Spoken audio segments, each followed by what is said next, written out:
case you want to.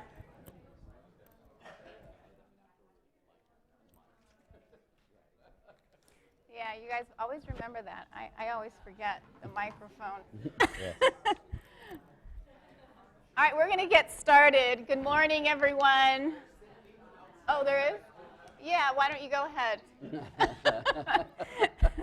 We're very casual. It's Casual Friday here at New America. How much of the building is New America? It's, I think it goes up to the 11th floor, so from the 8th to the 11th.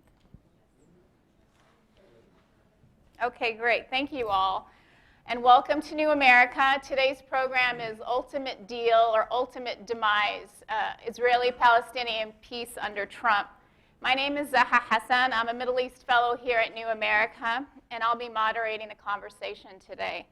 A few housekeeping items. We are live streaming today, so when we get to the question and answer period, please wait for a mic to be handed to you before asking your question. If you'd like to tweet out about the program, the hashtag is Deal or Demise, and please silence your cell phones during the program.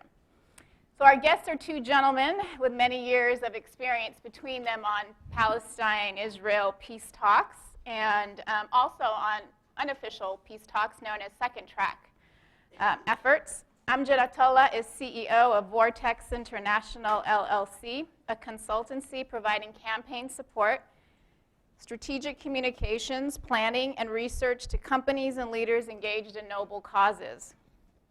Previously, Amjad has held senior editorial and management positions at Al Jazeera English and Al Jazeera America, and has been an editor at foreignpolicy.com's Middle East channel. Amjad has led international advocacy efforts for Save the Darfur Coalition, advised the Palestinian negotiating team between 2000 and 2004, supported civil society efforts on Palestinian-Israeli peace, and promoted women's rights in conflict zones through his work with Women for Women International. Daniel Levy is the president of U.S. Middle East Project. From 2012 to 2016, he was director for the Middle East and North Africa at the European Council on Foreign Relations. He's been a senior fellow at the Century Foundation and an analyst for the International Crisis Group's Middle East program. From 1999 to 2001, Daniel was a senior advisor in the Israeli Prime Minister's office during the government of Ehud Barak and to Justice Minister Yossi Beilin.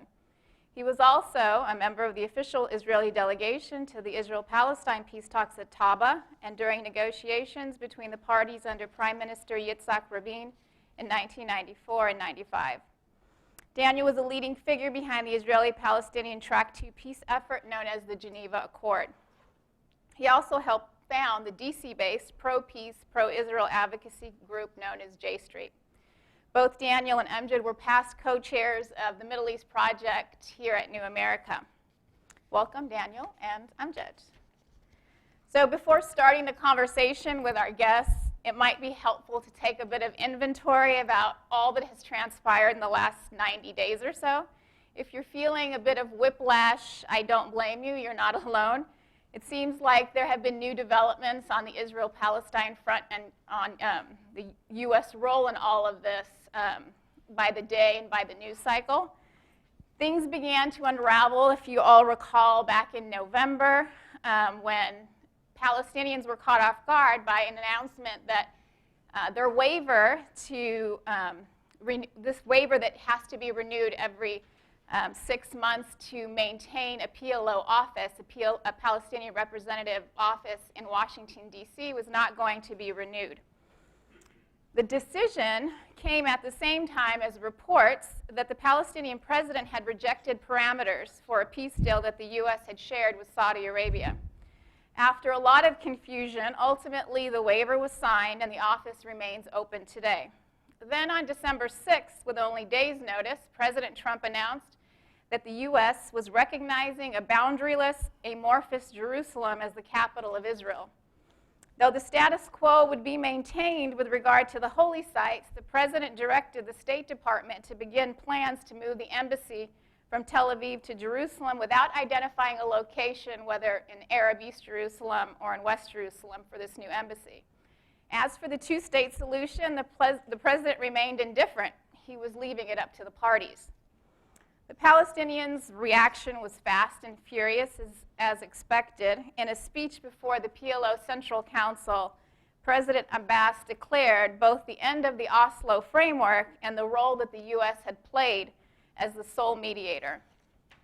In rare form, virtually the entire international community has come out against the U.S. announcement, which contradicted numerous Security Council resolutions and international consensus. But still committed to the two-state solution, the Palestinians have initiated diplomatic efforts and are now traveling across Europe to Moscow as well and China to explore the possibility of a multilateral alternative to U.S.-led talks. Since Trump's initial declaration, he's tweeted and announced at Davos that he successfully took Jerusalem off the negotiating table. And there will be an article coming out in the Hebrew press, I forget which publication, in which he says that his decision to recognize Jerusalem was the high point of his first year in office. He says the U.S. gives hundreds of millions to Palestinians but gets no respect. So the temperature is still running high between the U.S. and Palestine. President Mahmoud Abbas refused to invite the Vice President Pence to Ramallah during Pence's 4-day Middle East tour, and Pence was not welcome to visit the Christian and Muslim holy sites in occupied Palestinian territory, though he did make a personal visit, unaccompanied by Israeli officials, to the Western Wall, perhaps indicating that the U.S. did not mean to recognize East Jerusalem as part of Israel's capital. And now the U.S. has drastically cut $350 million voluntary contribution to the UN agency that deals with schooling, food aid, and health care to Palestinian refugees, 5 million of them registered, leaving many wondering whether now the Palestinian refugee file is being removed from the negotiating table too. So let's start with you, Dan. We could have your thoughts on all that has happened and where we are going at this point in Israel-Palestine peace. Well, thank you, and thanks for hosting us here. And it's nice to, well, not back in New America because we weren't in this building when we were here. The new America. A new America. And it's nice to be back sitting alongside Amjad. Yeah, I don't think we're going towards an ultimate deal, but what is less obvious, but I also think worth saying at the outset is, I also don't think we're going to an ultimate demise. And I think it's important to acknowledge that America is not omnipotent when it comes to developments over there. And I think as long as the Palestinians are still on the ground, physically present, this does not go away. And so there will be a moment when one has to circle back and say, how does one deal with this situation? I think it's important to position the administration in terms of what is the continuity and what is the change vis-a-vis past American administrations. And I think it is both. And I think it's clearly you have not had an America that has been able to deliver on an end of occupation, an end of settlements, and to the extent to which there was a ballpark of a sense of what the two-state outcome might have to look like, America did not summon up the political will to use the political leverage, even when the finishing line may have been in sight, to carry, especially the Israeli side, because I think there is a clear power asymmetry here, and one is an occupying power, one is an occupied people, to carry them across the finishing line. So there's nothing new in that inability to do so. But I think there is change, and you've just outlined some of the ways in which we're seeing change. Because I think there was a sense of a direction of travel over decades and across administrations. And there was a sense that where American national interests and Israeli maximalism did not coincide, one had to spell that out. Sometimes in more forceful ways, more often in far less forceful ways, but that had to be spelt out. And in terms of this end destination of a two-state that the parameters of which became clearer and clearer over time, and I think were most clearly explained by Secretary Kerry right at the lame duck end of the Obama administration in a speech in December of 2016. But that journey began, whether it's the Carter administration, whether it's the Ford reassessment, but certainly when in the lame duck period of the Reagan administration, you have the beginning of an American PLO dialogue. Bush, Madrid, through Clinton, etc. That sense of an end destination point, which may or may not have been sustainable, but the idea that there would be a Palestine alongside Israel, Israel would then have to deal with its own question of what kind of a state it wanted to be within its own borders, and there's a Jewish and democratic tension also within Israel. But that is what is fundamentally different. And yes, there is an ideological alignment, clearly, between this administration and the increasingly rightward drift of Israeli politics exemplified by the coalition of Prime Minister Netanyahu. The paper that you were referring to, running that headline and running yet another interview with President Trump, is Israel Hayom, and nothing more exemplifies that ideological alignment than Sheldon Adelson and the role he plays politically here and politically in Israel. That alignment, by the way, throws up new political opportunities here in the United States that we may discuss later on, but I'll skate past that right now. And so I think what you see in this administration is a coming together, and it's all rowing in the same direction, a coming together of some for whom you can kind of beat the Palestinians into submission, into accepting a deal that falls well short of offering a state, of offering a future, of offering sovereignty, well short of the previous parameters. Some who feel that that can be achieved, perhaps with threats, with economic inducements. I think others for whom that is an irrelevance, but for whom there is an ideological and even religious, emotional commitment to not only Israel, but the project of Greater Israel. I think we saw that on display in the Vice President's speech at the Israeli Parliament just last month. And I would really emphasize this, that the role that the ambassador to Israel appointed by this administration, David Friedman, plays, who has a lifetime of ideological alignment with even the outer reaches of the Israeli settlement, national, religious, Greater Israel community. And the extent to which he is driving policy should not be underestimated. And I think what's important to note is, and this is kind of where the ultimate demise may be being attempted to come into play, there are certain folks who are in a hurry right now, who are looking at this period of the Trump administration to say, how can we make as much as possible as irreversible as possible? And I think that's where I think it's not incorrect to say that you don't have an American policy. You have a Netanyahu-Friedman settler policy on Israel-Palestine right now. And that's about making Jerusalem irreversible, making the refugee issue irreversible with the UNRWA funding that you described, making the territory issue irreversible. And perhaps undermining the prospect of any kind of Palestinian national movement. Now, what does that mean in terms of the reality on the ground? And here I think it raises some questions that are more interesting. What is the direction of travel of this conflict?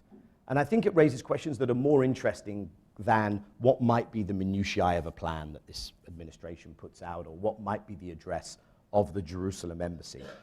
Or what might they be discussing with Gulf leaders? Because I think this administration is acting in many respects as an accelerant. They're putting their foot on the accelerator of trends that were playing out kind of in slow motion. This sense of, well, is that the two-state solution? Is it gone yet? They've put their foot on the accelerator of that. And I think that's the headline. And I think several threads flow from that. One thread is the trends in Israel.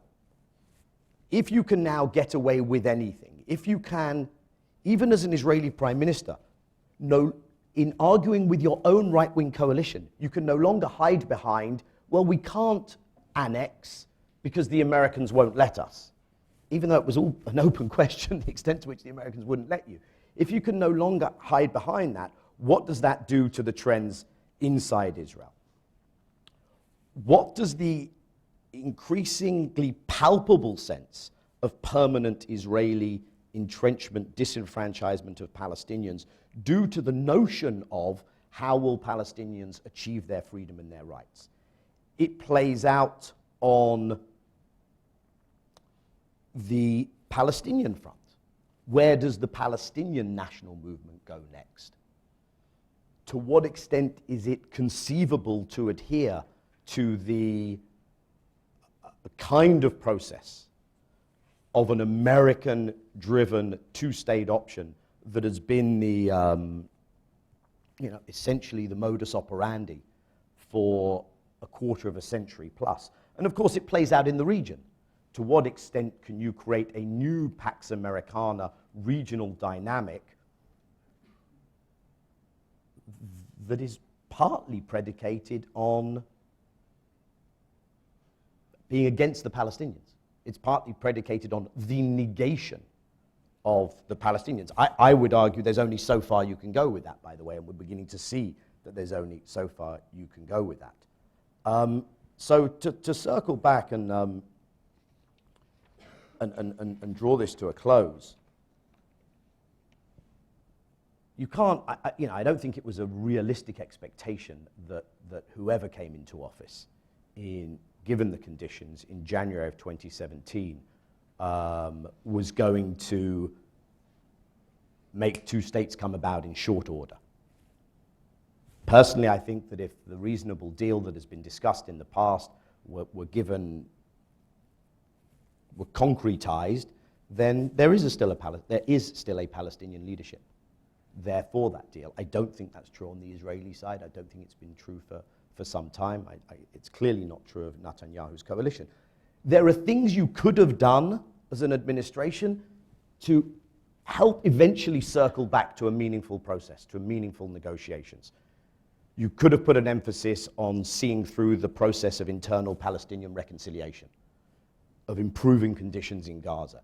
You could have put an emphasis on how do you challenge Israeli impunity? Because the more you indulge the unreasonable, significant portions of Israeli policy, the more you're encouraging those policies. So how could you, and this it would be unlikely to be an American-led thing, but it could be an American-encouraged thing, as we saw in the UN Security Council, right at the death of the Obama administration. That's clearly not what's happening. What I think is happening is what can best be described as a win-win, an attempt at a win-win for the Israeli government and for the Friedman policy. And that win-win is as follows. Either by threatening the withdrawal of financial aid, by withdrawing financial aid, by threatening the office here, by threatening repercussions on the Palestinians, and by offering inducements, there'll be lots of money, perhaps from the Gulf, if you do X, Y, Z.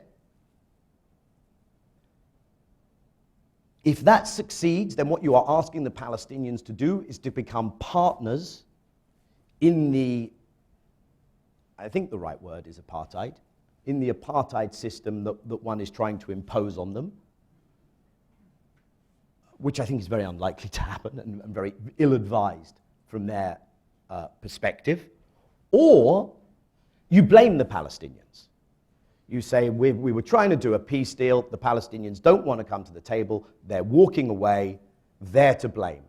And then Israel can get on and do the things that were going to be part of the plan anyway, in terms of entrenching and formalizing apartheid. So that's why I call it, a win-win. Where I think this is not so simple, as I said, is because as long as the Palestinians are there on the ground, what this actually does is it acts as I've suggested, an accelerant in bringing to a head, one could call it one state versus two states, but I think it's right now at least more sensible to think in terms of it brings to a head the question of where do Palestinians realize their rights and their freedom and their enfranchisement. And it brings to a head the question of how do you address the power dynamics in this conflict? Because the great failure of the peace process was the embedded assumption that with this kind of a power asymmetry, and with nothing closing that power asymmetry, you would actually get the powerful party to disengage from occupation in a way that would be a give to the disempowered party.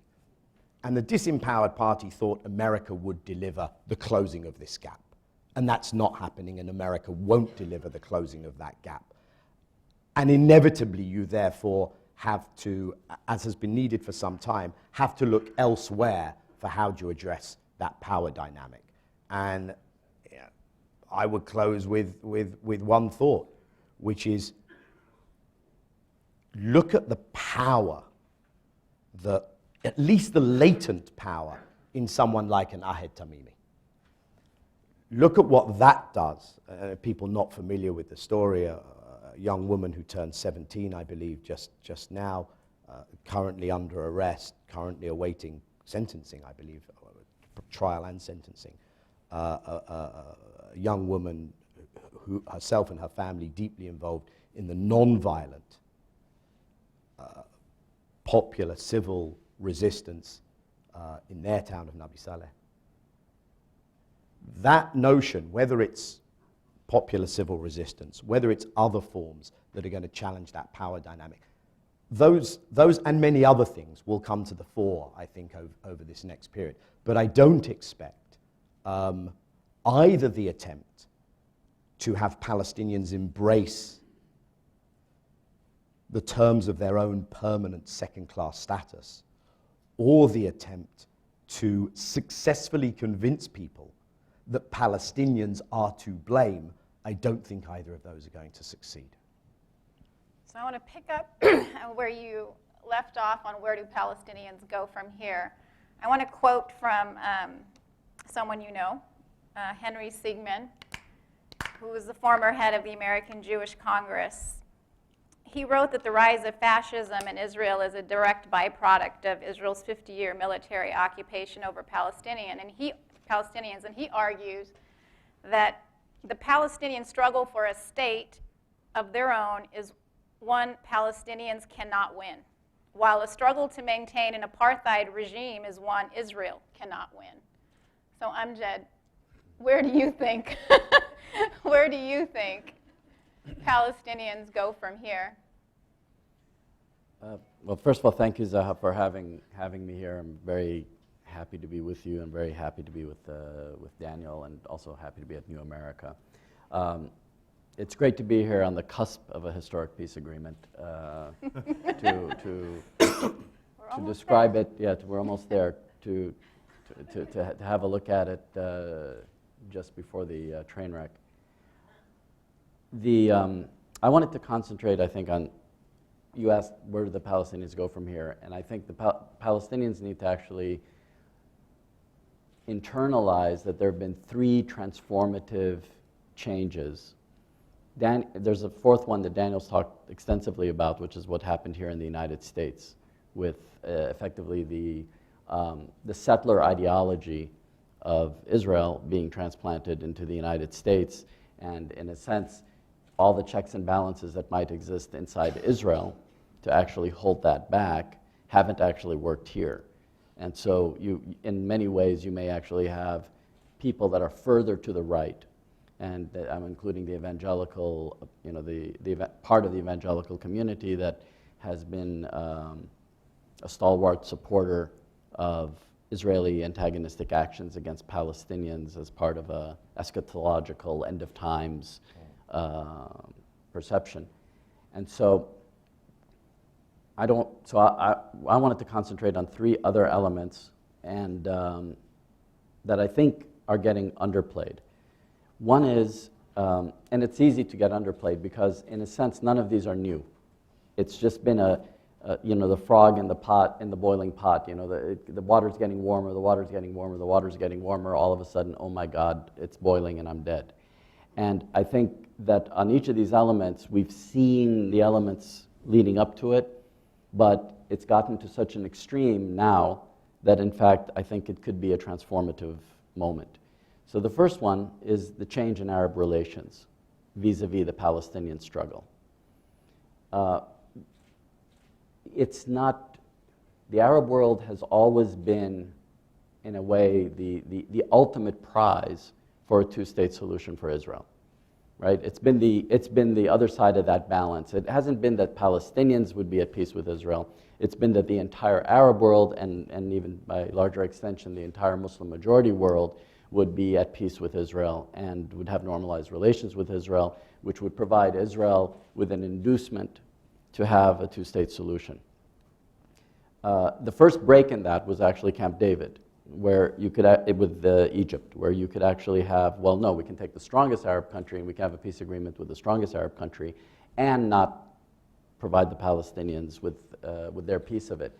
And in fact, you remember William Quantz, who worked with Jimmy Carter on the agreement, whose famous comment to Jimmy Carter while they were negotiating, because Jimmy Carter was desperately trying to get a Palestinian component to Camp David included, and at one point he told him, Mr. President, you can't be more pro-Palestinian than the Egyptian president.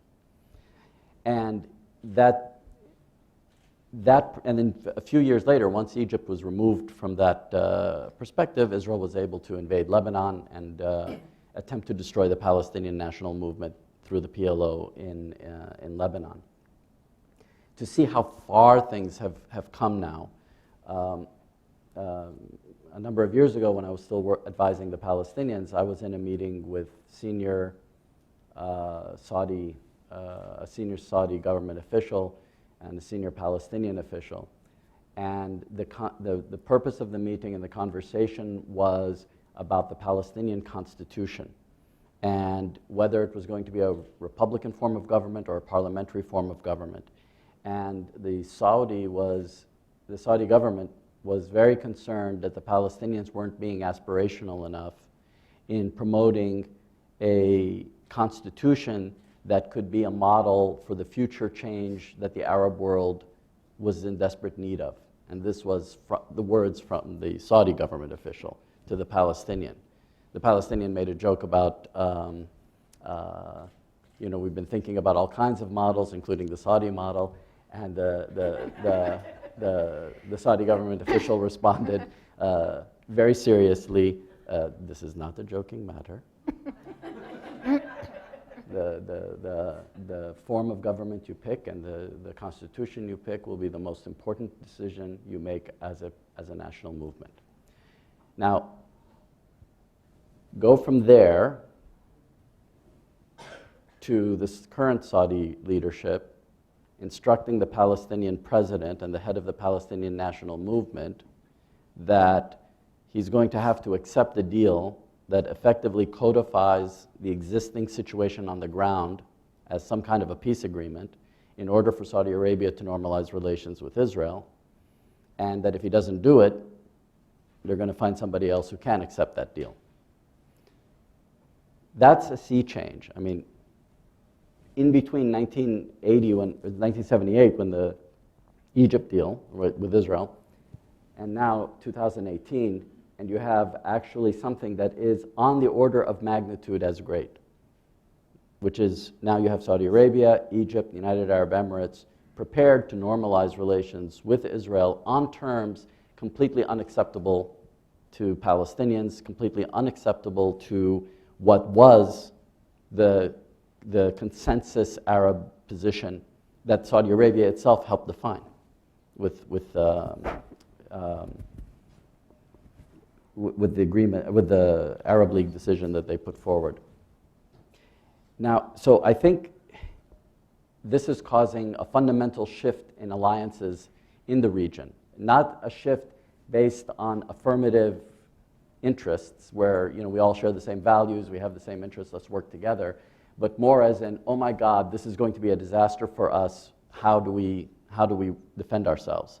So Jordan, Turkey, Qatar, Iran, Kuwait, Oman, Tunisia, you have a kind of strange assortment of countries now that are outside of this picture that see actually chaos and catastrophe coming down the pike, and they're trying to figure out desperately how they can actually stop that from happening. And so the Palestinian national movement has always sort of worked in this weird skating space where it's got to like ride the razor's edge, where it's got to have good relations with all the Arab governments and it's got to rely on them for financial support, but at the same time it wants to maintain its independent decision making.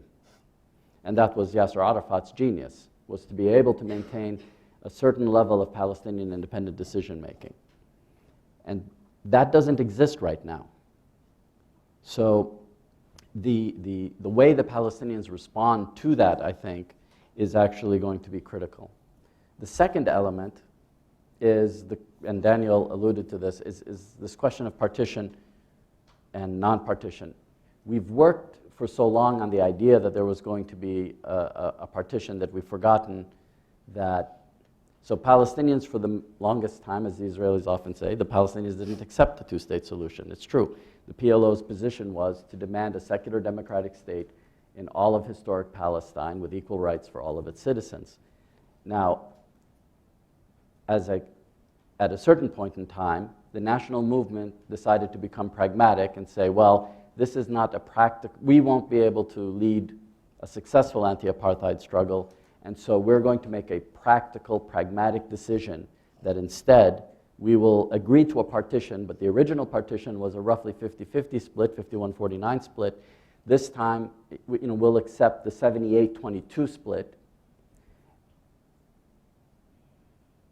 And then, of course, it was the Israelis who were in the dominant position and didn't need to accept the partition plan. And so the Israelis didn't accept the 78-22 partition.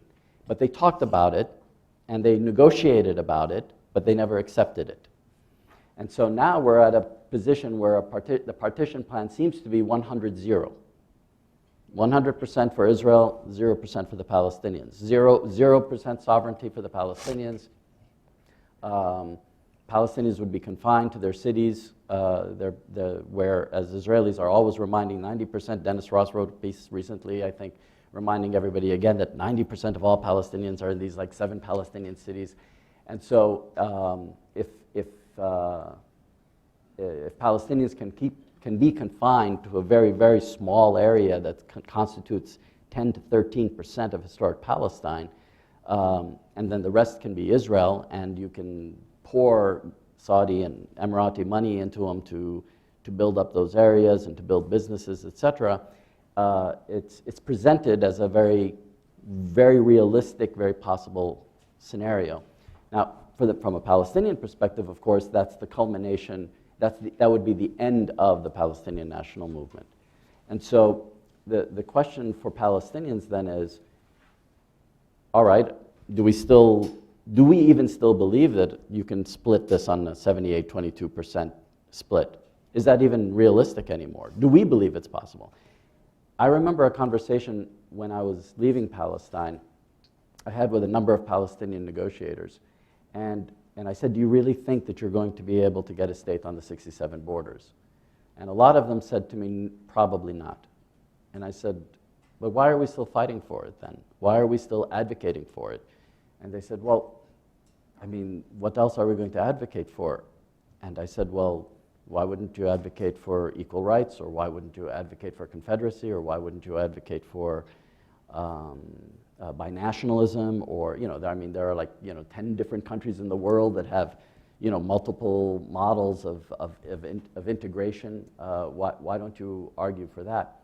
He said, the Israelis, most people responded, the Israelis are too racist.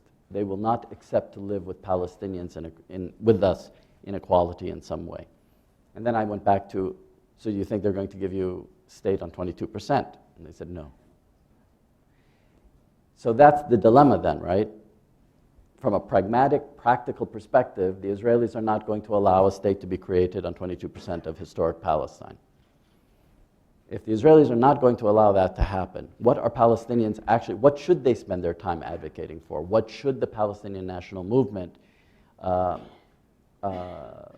advocate for that would capture the heart and the soul and the imagination of the worldwide Palestinian community, as well as the international support network that Palestine historically had? It was very easy when Palestine was an iconic national movement on par with apartheid South Africa, right, for Palestine to generate diplomatic support from all over the world outside of a handful of United States and Northern European countries. It was much harder when it became a technocratic argument about whether there were going to be 4 checkpoints around Ramallah or 2 checkpoints around Ramallah, or whether there's going to be a road between Gaza and Hebron. That the transformation of the conflict from an iconic national one to a question of, should the road be under the ground or over the ground, we lost the audience.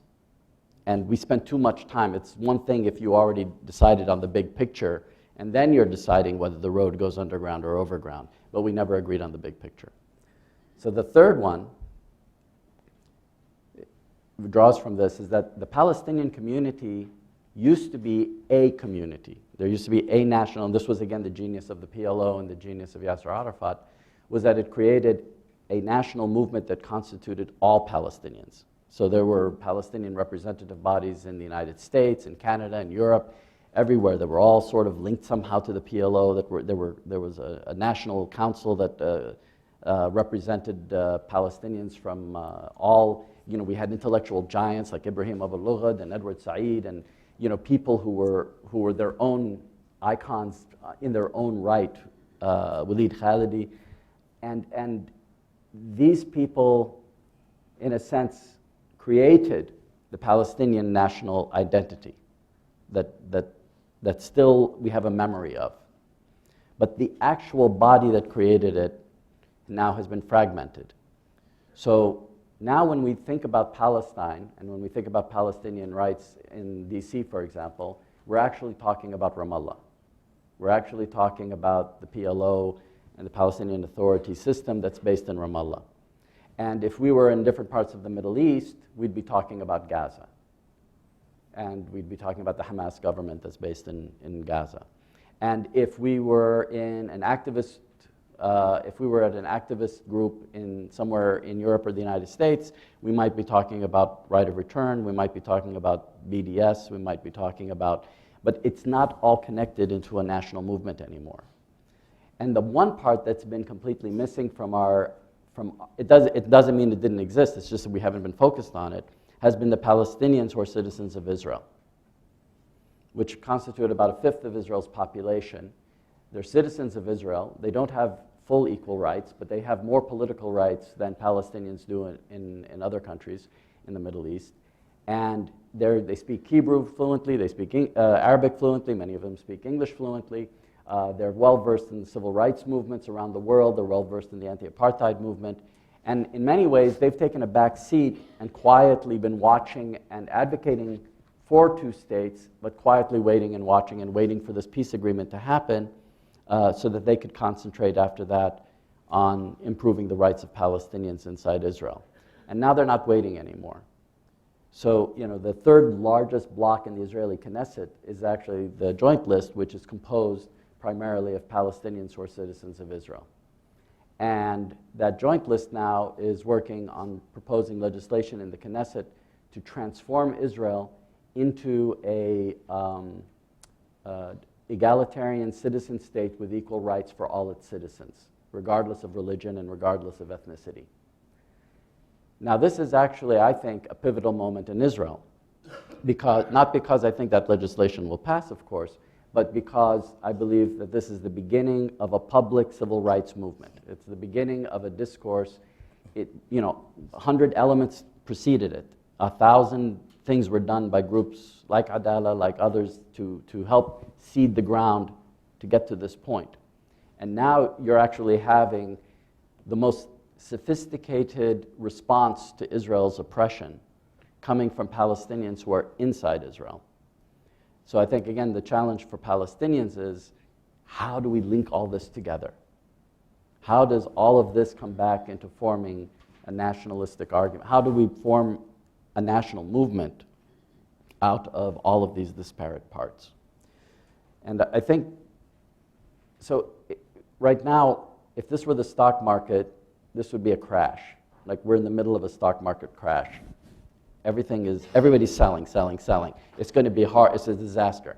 That means that there are opportunities to buy. There are opportunities to find ways to actually start rebuilding the Palestinian national movement and gaining leverage over Israel outside of the dominant paradigm that exists. Do we just wait until the U.S. government changes its mind? Okay, let's say that this particular government has taken a particularly disastrous attitude towards two states as the Palestinians understood it. But the previous governments that have worked for this, whether it was Obama's administration, whether it was Bush's administration, etc., also couldn't get themselves, as Daniel said, to bridge that gap, right? Bill Clinton couldn't bridge that gap, and he was desperate for an agreement, right? Bush couldn't bridge that gap, and he actually wanted an agreement. I was in the meeting when Zinni was sent as the envoy to resolve, to stop the Intifada and to have a peace agreement. And we were in the first meeting with him, and all the Palestinians were sitting on one side, and Zinni and Aaron, I think Aaron was with him, Aaron Miller, and a team of Americans on the other side. And Zinni said, I've been sent here by the president to stop the violence and to create a Palestinian state. And I've been told not to come back until I create a Palestinian state. And then he said, and I don't expect to be away from my wife for that long. And he meant it. Zinni was actually absolutely 100% sincere. He meant it. He thought that he was actually going to end the conflict and he was going to quickly get to a Palestinian state. And the challenge that they all came up against was, but the Israelis weren't actually prepared for the partition. And then this administration is the first that's recognized, it seems, and internalized that Israel doesn't want the partition. But might we not be one administration away from a significant change in U.S. policy towards Israel-Palestine? We've had some really interesting polling come out, and I want to focus our attention on that, the Pew Research poll that shows that Palestine and Israel are becoming there's more of a partisan divide between Republicans and Democrats than ever before. So that now we see sympathies for Israel among Republicans at 79%, increasing. The trends are increasing. And yet, among Democrats, it's around 27% sympathy towards Israel. And among Democrats, it's about even between sympathizing with Palestinians and sympathizing with Israelis. Liberal Democrats, 2 times as much support or sympathize with Palestinians. So we're seeing some kind of change happening in the U.S. And I think also the Telhemi poll that was done that talked about the increasing sense among Americans that they'd like to see the U.S. take serious action or economic sanctions against Israel for continuing settlement construction shows that Americans are starting to view this conflict differently. We're starting to see some change happening among the way Americans think about the conflict, and that has to bubble up. And we've seen sort of during the last presidential campaigns, with Bernie Sanders' campaign, that it's not a negative to talk about Palestinian human rights or humanitarian issues. It's not going to hurt you. In fact, it could help you among your constituency. And I'm noticing in D.C. also among members of Congress an increasing interest and willingness to stand up for Palestinian rights and to stand up against this administration's position on Palestinian matters with Israel. So might we be just one administration away from seeing some real change in the way we conduct ourselves with Israel? I think that we're always one administration away, whether here or in Israel, from seeing significant change. The question is how to translate those very real changes that are happening into currency, how to actually translate that into actual policy. And I think that there is probably no more important country than the United States in terms of focusing, besides Israel, in terms of focusing and getting that change to happen. That civil rights movement that's starting in Israel, that civil rights movement has to be an extension here in the United States as well. Because there is no country on earth that is more instrumental in allowing Israel to be the kind of country that it is right now and to maintain the occupation that it maintains than the United States. And so, yes, I mean, I agree 100% with you. The challenge is now, as you see these demographic trends, as you see these changes in people's attitude, to continue that process, but to transform that into actual political currency. Well, let's open it up and hear from the rest of you what questions you might have.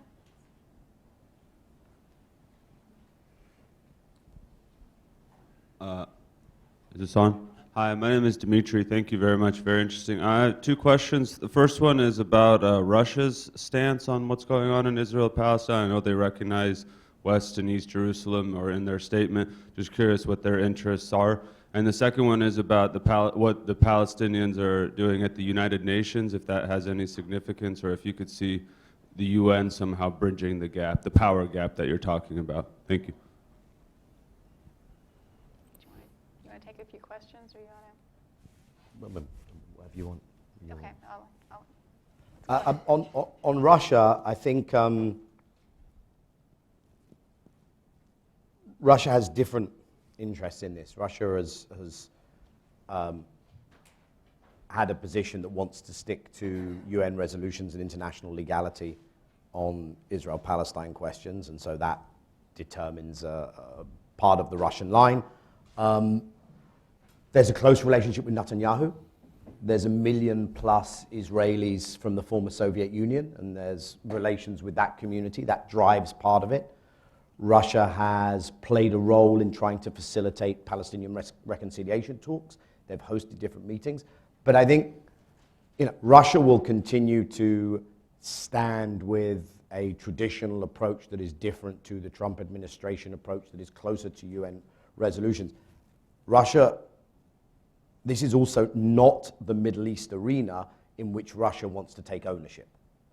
Russia does not want to take ownership of being the alternative mediator, broker, lead actor.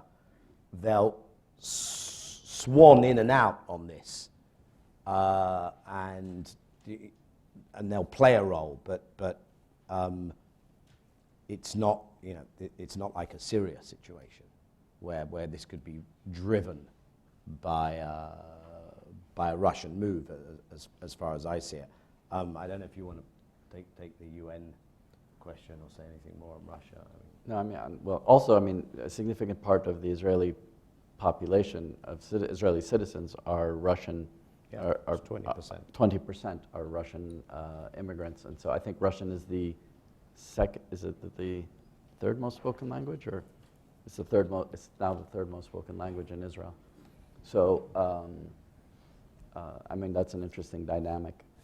As far as the UN, I think that there's a lot that can be done there. I mean, the Palestinians can do a lot in terms of codifying international positions and reasserting them, which is important at a time when international norms are being, thrown out the window or being ignored by by some of the, well, only by the United States, primarily in Israel. But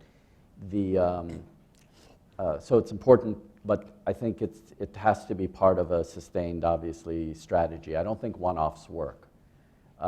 It'd be like, pretend it's a political campaign. If you're having a political campaign and you just did one press conference, it's not going to actually transform anything. But if you've got a campaign, and as part of that campaign, you've got 50 different elements, and they include getting Europeans to recognize the state of Palestine on 67 borders, or they manage to get greater international recognition of Palestinian rights. They manage to introduce Palestine into greater bodies. And the United States can pull out of every one that they want. They can pull out of UNESCO. They can pull out of all of the different bodies if they want, and that actually doesn't hurt Palestine. It's just self-defeating to the United States. And so, yes, I think there's something there that can. I think there is something there that can be done. I think the Palestinian ambassador at the UN has helped orchestrate, a number of very interesting and clever approaches to trying to keep that highlighted, but it's not a silver bullet. Just to add on the UN, I think Israel understands that is a space, a format where sanctioning of illegal Israeli action could come into play in ways that do impact that power dynamic, which is a reason that over so many years, so much time, effort, and resources have been invested in trying to make the argument that the UN is an illegitimate place in which to have the Israel-Palestine debate, which is nonsense. But there's an awful lot invested in trying to convince American people, the Jewish American community, the American body politic, that whatever else we do, we can't allow stuff to happen at the UN. That's not fair. Because, for instance, something like what's happening in the UN Human Rights Council right now, which is mandated to produce a database of companies involved in a whole list of practices that go against UN charters and conventions in the settlements. I think that's important. It's important that report happens. It's important that the list of those companies is made public, and that is a big fight that's taking place right now. And that is an example of some whereby you can actually have tangible things with tangible consequences that facilitate tangible campaigning and mobilizations. You also have a phenomenon right now at the UN, which I think is unprecedented. You've had former American ambassadors to the United Nations who have gone on to become president, actually, but it's never been a direct step. You've never run, I don't think anyone has ever run their campaign potentially for the presidency from Foggy Bottom, from the UN, from being UN ambassador. That is happening right now, I think it's fair to say. And Ambassador Haley has, and I think it makes absolute political sense for her within her party, within her constituency, within her potential donor base, it makes absolute sense for her to be running that campaign off the back of the Palestinians being a whipping boy, off the back of beating on Palestinians, and I think we're seeing that in no uncertain terms. Can I just, ask you about, to me, this whole, backlash against UNRWA was more than just about Palestinian refugees. It was about making sure that the UN and the international community realize there's a price to pay if you stand with Palestinians.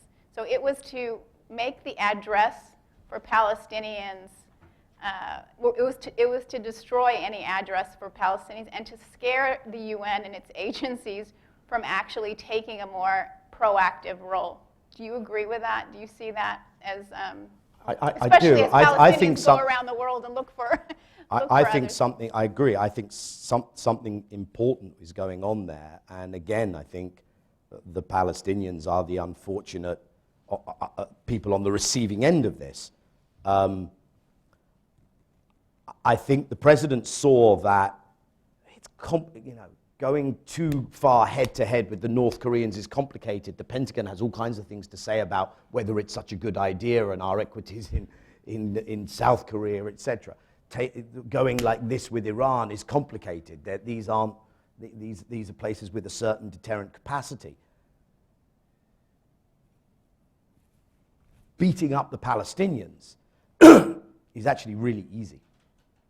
And I think, in a way, the president's found his match. I mean, there just seemed to be, I think the president was tickled by the idea of doing the deal that no former president has done, and I don't want to go too far into the speculation about what's in this space between the two ears, but there seemed to be a comfort level in his Davos press conference with Netanyahu for President Trump of beating up on the Palestinians, and that this, as you say, there is a price to pay. And it's easiest to demonstrate that price with the Palestinians than with anyone else. So, it's about narrowing the options for Palestinians. So there is no other address. It's either the U.S. as mediator or nothing, or you get what you get. Well, I don't know. I mean, I think you're right in the first point. I don't know if I think the U.S. is the only. I don't think anybody's like rising up to say we'll take over, or we're happy to take ownership over this issue. I think but I think where the limitations of what the United States are doing, because I think you're right about the punishing part, right? But where the limitations are is that the United States gets a Security Council resolution where every one of its historic core allies votes against it, like immediately, like within 24 hours. The Pope criticizes the Jerusalem statement, like actually I think he did it an hour before the statement came out. Citing international law. Right, so yeah, and so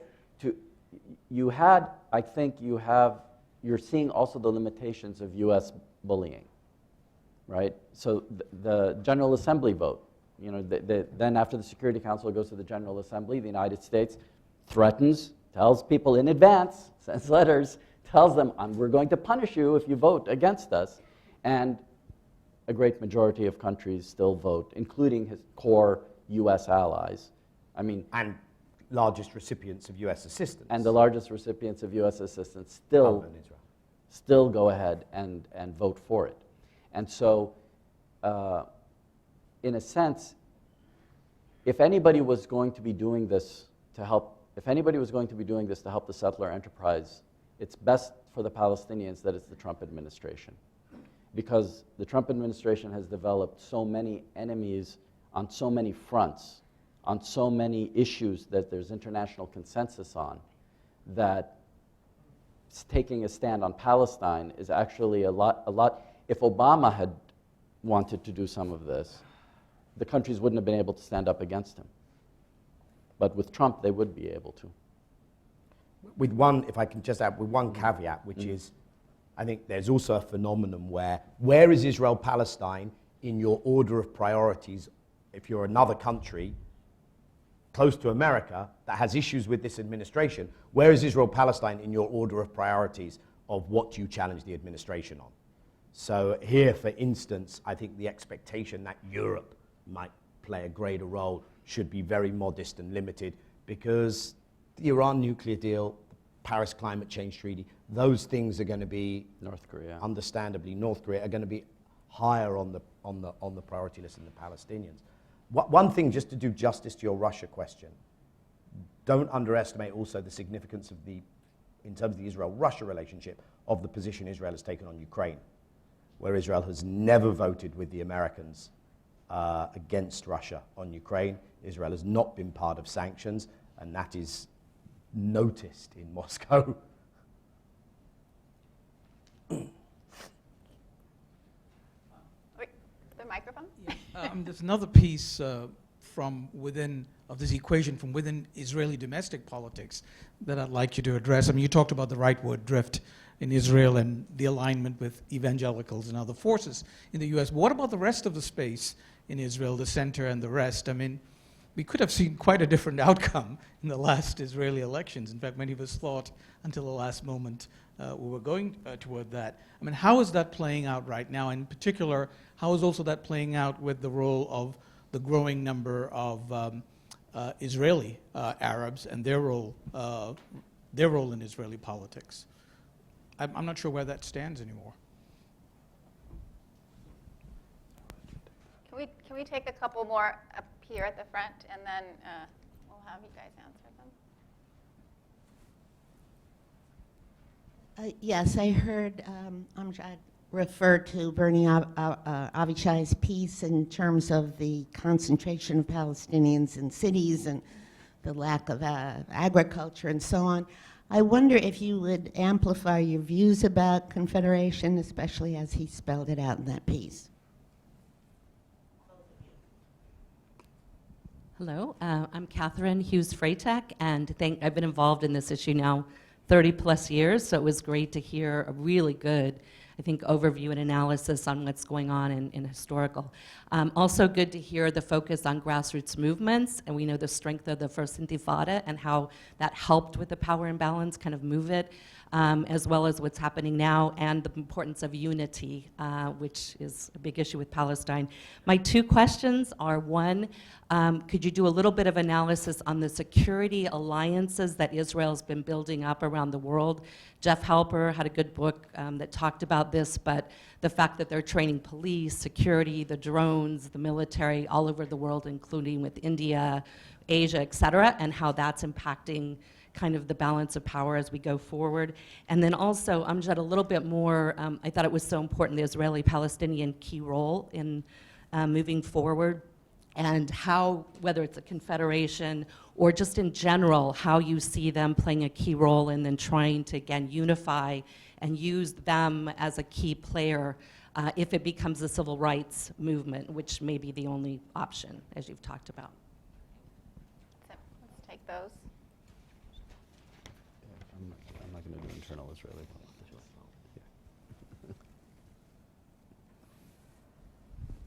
So it's true that if one narrowly looks at the parties on the right, I'm talking the Israeli internal political picture, the parties of the right and the Orthodox and ultra-Orthodox, it's a 65, 66, 67, center-right included, 50, 53, 55 split. And at one point before the last election, the polls suggested it might be a lot closer and tighter to 60. Where that math goes astray and is not particularly illuminating in understanding Israeli politics is no Jewish Zionist party is willing to go into coalition with non-Zionists. So the Joint List, which is the third largest party in the Israeli Knesset, is not actually part of that math because the so-called left in Israel do not consider them legitimate coalition partners, which is just remarkable. In narrow political self-interest terms, if nothing else, but it's remarkable in much, much, much deeper ways than that. So it's hard to see how there's an alternative coalition. And so even when the numbers get tighter, the right is always at a massive advantage when it comes to putting a government together, number one. Number two, you do not have a robust opposition on any of the issues we've been discussing. It's true that you could, the right could lose power based on corruption, bad governance, what may happen to Netanyahu. There's a fight an emerging fight in the right now as to whether it is better to cling to Netanyahu or abandon him because of the corruption allegations and the likelihood of a police recommendation that criminal charges be filed next week, actually, because the right could lose power, not because of its ideological position on any of these issues, but because now perhaps it makes electoral sense for the center and center-left to be saying, let's not fight this election on any of the Palestinian peace-related issues, occupation, human rights, democracy, etc. Let's just fight it on corruption. Maybe that makes electoral sense. The problem is they've drifted so far in that direction, and they won't have a mandate for doing anything different on the territories. So this can change. I want to acknowledge that. It can change. Electoral politics is fluid everywhere, I think. But you have not, for a generation, had an Israeli opposition leader who has tried to offer an alternative way forward, an alternative narrative to the Israeli public on any of this. And it really does, and this is where Amjad's point about the civil rights movement and the role of the Palestinian citizens of Israel, I really think you can probably only build political change off the back of that, off the back of the non-right camp in Israel revisiting the nature of what kind of an Israel they're talking about. And then that is about the relationship with their fellow non-Zionist, non-Jewish citizens inside their own borders, which I then think would carry over to how does one view Palestinians across the Green Line. And perhaps if that challenge comes out of the Palestinian community inside Israel and really places a mirror in front of the more liberal Jewish camp inside Israel, maybe that's where you begin to generate change. I think that is interesting. And if the attempt by the joint list is, well, it's not going to be successful, but if it's adhered to, if this theme is, you just stick with it. These things don't change overnight. This is a multiple year push. That's a very big deal. Yeah, I think, and just follow up on that. I think that's exactly right, and I think that it's got to be it has to become part of a movement and part of the identity of a wing of Israeli politics that actually is almost post-Zionist. It's looking forward to a future in Israel where everybody is has equality. No more Demise system with tiered rights for different religious communities and tiered rights for different groups, and lack of participation for some groups, etc. Now, what role that can play in the larger Palestinian national movement, I think, is also an interesting question, I think, to get to your point. And how can that happen? I mean, I think at some point there has to be a conscious effort, the conscious effort and maybe unconscious effort on the Palestinian national movement side has been to increasingly get smaller, right? So, I mean, take the Hamas leadership, which at one point aspired to take over the whole Palestinian national movement, right?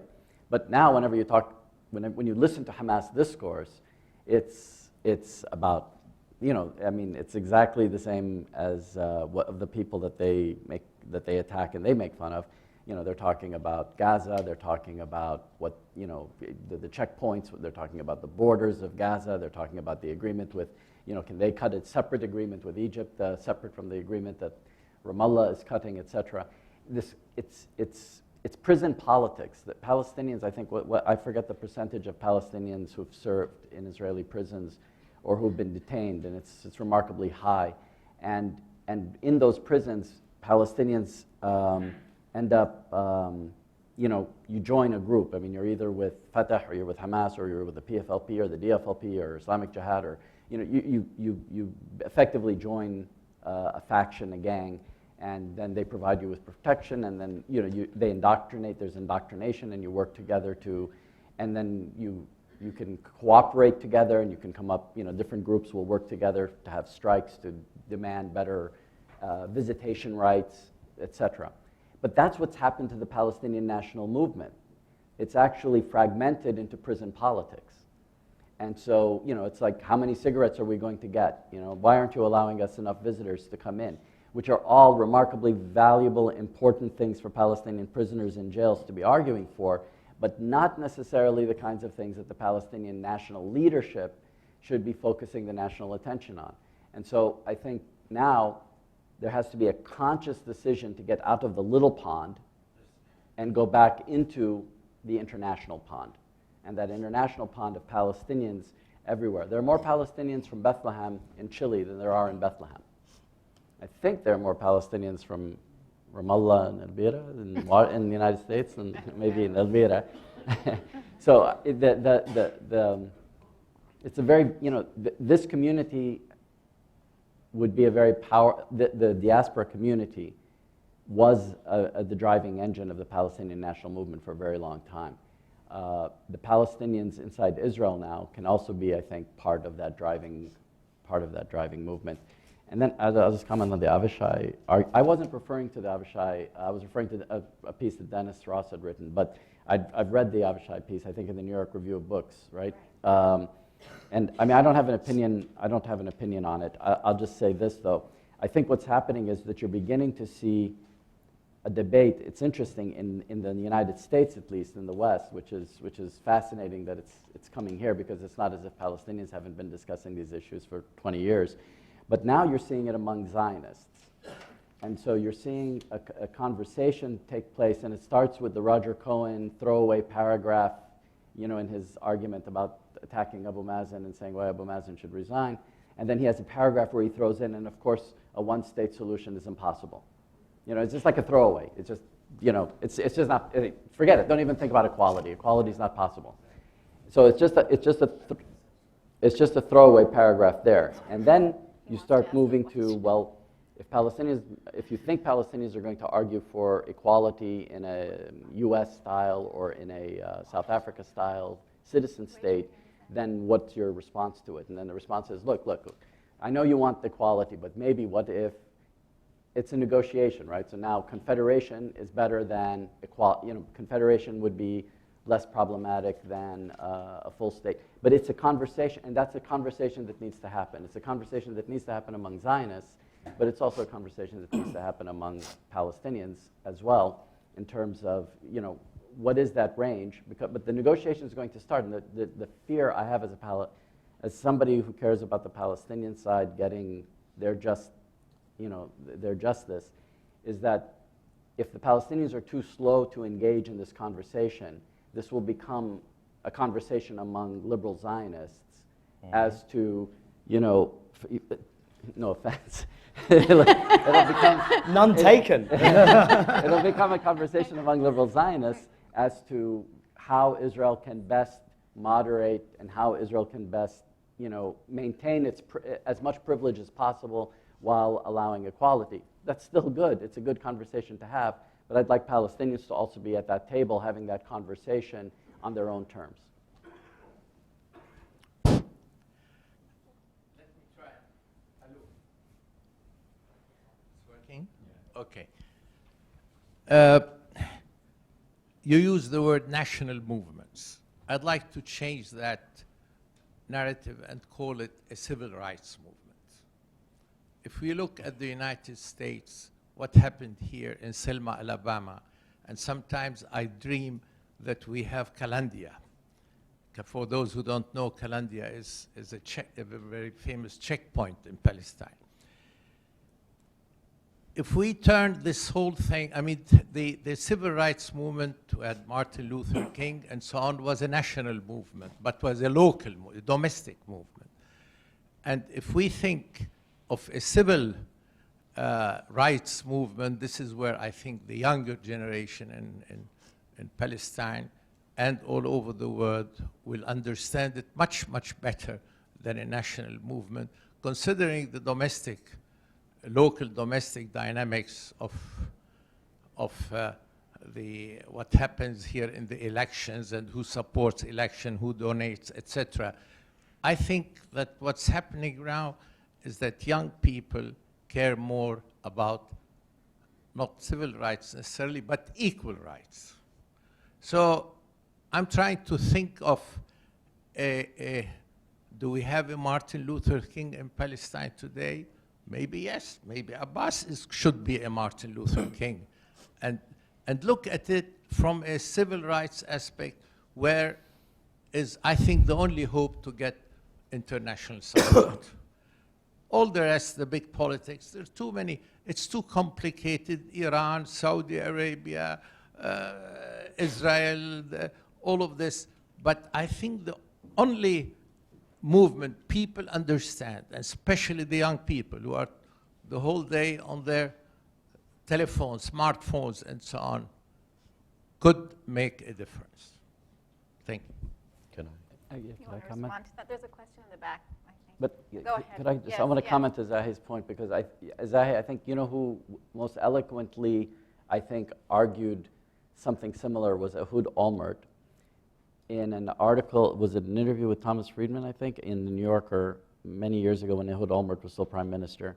And he argued that the reason he was arguing for why they needed to divest the Palestinians and have a two-state solution. He said because Palestinians at some point will demand equal rights. And he said Israel can't win a civil rights movement. Israel can't win. He said it's not because we're not powerful enough. He said it's because we'll lose the Jewish community in the diaspora. And we'll lose the Jewish community in the United States in particular. Is that starting to happen? And he right? said, and he said, if when that happens and we lose them, we won't be able to stand. And so he said that's why. And so it was his argument to American Jews. Basically, he was trying to make an argument to American Jews why he needed to quickly find a way to divest from Palestinians. Yes. Yeah. Yes. I want to come back on this, but perhaps after we've heard that. Yeah, I am Amal David from Use your microphone, please. I would like Amal David from Arab America Media, and I like to know, as an American of Palestinian background, I like to know what's the single most effective act Palestinians can do to change American policy towards Palestine. Can I, while you're thinking about that, let me pick up on what Zahi said. Yeah. Because, well, let me put it like this. I think as long as the Palestinian position continues to be predicated around the old two-state paradigm, it's easy to drag this into a conversation about percentages of territory, at which you can get nickeled and dimed indefinitely, in perpetuity. I think the moment this becomes about rights, it's a whole different conversation.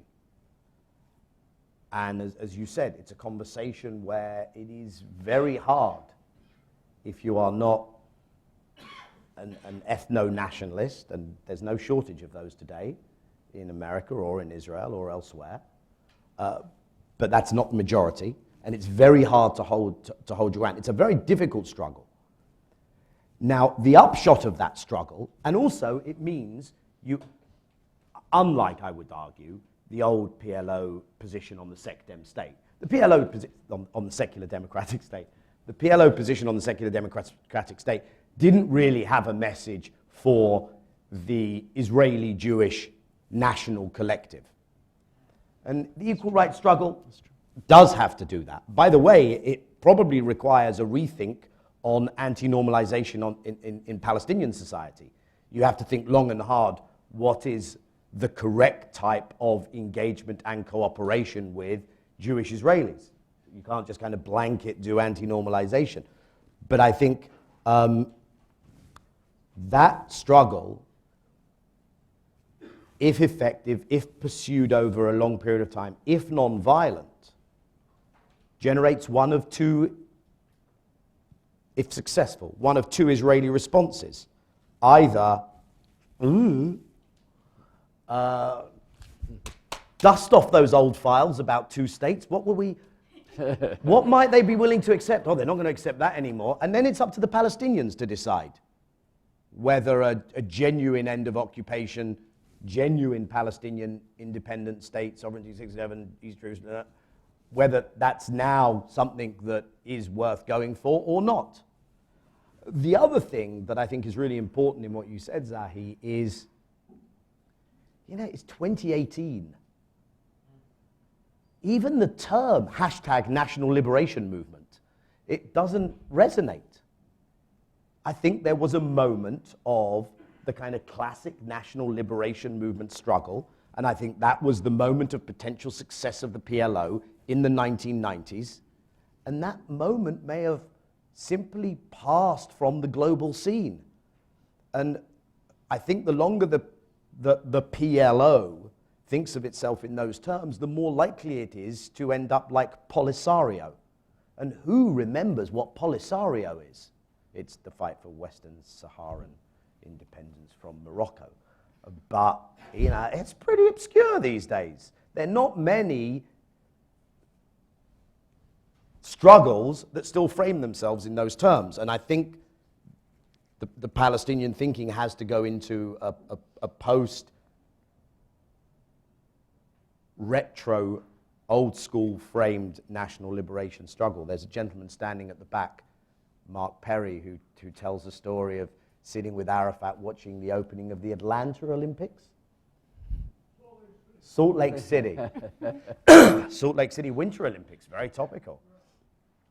You might or might not tell us that story of how not all national movements have their moment.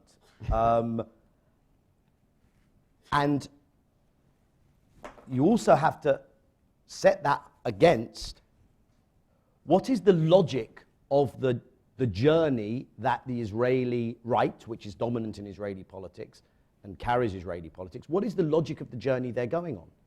The logic of their journey is somewhere in the zone of manageable apartheid or expulsion. There's no other logic to what they're trying to do. And so you set the equal rights struggle against that. And I would simply put to you that when I think about post-67, the first quarter of a century, from 67 until the beginning of Oslo, so we're talking quarter of a century, Israel managed those territories via direct military and civil administration. And I think the Palestinian population was still in a degree of discombobulation from what happened in 67, rediscovering, because there weren't the closures that we have today, rediscovering the links back into 48 Palestinian Arab communities. That's the first quarter of a century. Then we had Oslo. And for the next quarter of a century, Oslo became the management vehicle for Israel in the territories. And, the subcontracting, the co-optation, etc. And I feel that is coming to its end. It's coming to the end of another 25-year cycle. And I think it's really behooves people to think about how one frames the next period. And either Israel will put in place the management model for dispossession over the next 25 years, or the Palestinian side will come up with a proactive, alternative strategy and framing for that. But I think that we're on the cusp of that moment. Right. And now you can tell the... And you have to do it in a very limited time or overtime. No, I think you answered the question. I mean, Yeah. I think But there's the other one about... what's the single most useful thing? But I And, think and where is the Palestinian Gandhi, or what was your... That was your other part. No, to it. he said it was no. I think that question. I mean, I've never liked that. Yeah. I've never liked that framing or that question. Oh, if only the Palestinians had a Mandela. Oh, if only had the there's so many Palestinian Gandhis, so many Palestinian Mandelas, so many Palestinian Martin Luther Kings, and they get killed, or they get arrested, or they get detained, or they get, and so you've got to have that winning moment in history where somebody can survive. And somebody can survive long enough and outside of an oppressive system. That's why I think there are limitations. That's why I think it has to be an international movement, even if it's a localized effort in Colombia and a localized effort in every city and a localized effort in every city in Israel to demand equality, even if you went in that direction. It still has to be an international movement. And I think, as you say, as Daniel says, exactly, you can't get. There was a Mondoweiss headline a subheadline the other day that said, "What's so bad about equality?" and right, I think, and so I mean, it's virtually impossible for people to argue against equality. If the goal is dispossession of somebody else's rights, that's a different issue. If the goal is dispossession of Israeli Jews, or if the goal is, that's a different issue. Then people will stand up against you. If the goal is equality with, that's a really hard argument. And since people are fighting for equality all over the world in multiple formats and multiple ways, the ability to form alliances and coalitions across nations, across communities, with Palestine on these issues is far greater than it would be under the old-fashioned national liberation struggle. But if you're thinking, if that hashtag doesn't work, I'm sure we can come up with a better one. Can I add one word on that? Because the ability to translate sympathy, latent empathy, into people actually mobilizing to do something about it looks totally different when you're asking people in this country, in Europe, in the Arab world, anywhere, when you're asking people to come together to act politically, to mobilize politically in response to the Palestinian plight versus in response to the attractive Palestinian nonviolent struggle for rights, freedom, whatever. It looks totally different, including, not insignificantly, inside Israel and inside the Jewish world, not least when one sees the attitudinal trends of American Jewry. So we are well over time, but I really want to thank Dan and Amjad for coming and all of your questions. Please, if you didn't get something to eat coming in, feel free to hang out a little bit. We have the room for a little while longer. Thank you so much for coming. Thank you.